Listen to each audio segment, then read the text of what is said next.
I have got some lovely impromptu art to share with you guys. Okay, always looking for another way to do a fun project that's inspiring, and you know I love projects that pull at my heartstrings.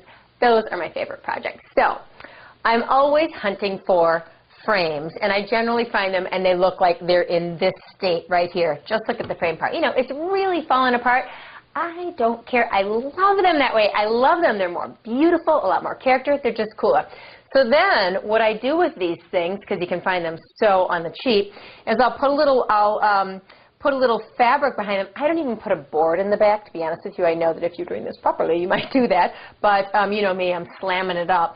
I'll put a little fabric, hot glue it onto the back side of the frame, and then I'll gather up a bunch of cool stuff. So in this case, I've got, you know, tear sheets out of magazines. I've added, you know, every person's initials from my family, you know, the kids and everything. Some wonderful pictures, a little page out of my grandmother's passport. How about that? I still have my grandmother's passport.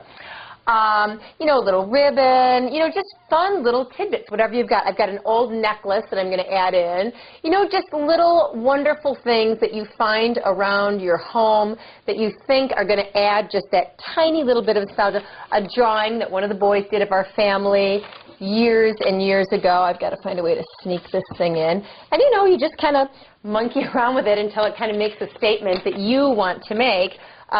If you don't want to use real postcards, I always Xerox them and then I rip them so you get these funky little edges, a little more artful.